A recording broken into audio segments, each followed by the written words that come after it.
Hello everyone, তোমরা সবাই কেমন আছো? আশা করি ভালো আছো, আমিও ভালো আছি। তো দেখতে থাকো আজকের ব্লগটা। এই ব্লগটা হচ্ছে 2-3 দিনকারের আগের ব্লগ।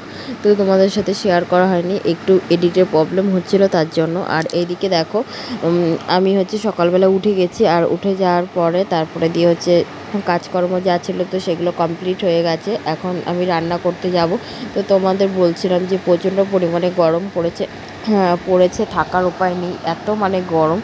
আর তারপরে দিয়ে আমি তো কানের মালা সব খুলে থুয়ে দিয়েছি, আমার মানে কিছু পরতে ইচ্ছা করছিল না। আর এদিকে আমি সকালে রান্না করছিলাম।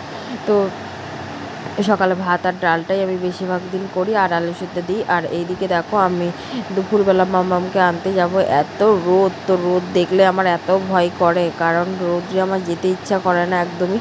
আর এইদিকে দেখো সব গার্জিয়ানরা দাঁড়িয়ে রয়েছে। আর এদিকে আমার মাম্মাম হচ্ছে এই বেলুনটা হচ্ছে আমার বড় মাম্মামের। তো বড় মাম্মাম তো বড় হয়ে গেছে, তো ছোট মাম্মামের জন্য এটা ফোলানো হয়েছে। ভাবলাম না হলে পড়েই থাকবে, ও বড় হয়ে যাবে আস্তে আস্তে, তারপরে এটার মধ্যে আর স্নানই করতে পারবে না। তো এটা পড়েই থাকবে, তো যার জন্য বললাম এটা ফোলাতে। তো ফুলিয়ে দিয়েছে। আর এইদিকে দেখো আমি দুপুরে রান্না করছিলাম সয়াবিন রান্না করেছি, আর হচ্ছে শাক ভাজা করেছিলাম, কারণ প্রতিদিন তো মাছ মাংস তো খাওয়াই হয়। তো আজকে ভাবলাম যে সয়াবিনই রান্না করি। তারপরে সারাদিন কোনো ভিডিও করতে পারিনি। তো রাত্রেবেলা দেখো খাওয়ার সময় একটু ভিডিও করলাম।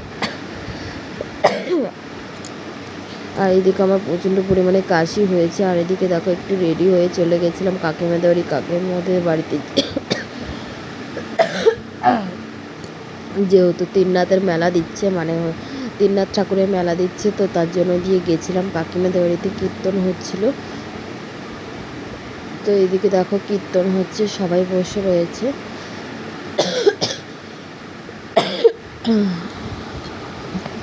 আমার শরীরটা একটু ভালো নেই, প্রচণ্ড পরিমাণে কাশি হচ্ছে। আর দেখো এদিকে আমরা কীর্তন শুনছিলাম। ভিডিওটি ভালো লাগলে অবশ্যই লাইক, কমেন্ট, শেয়ার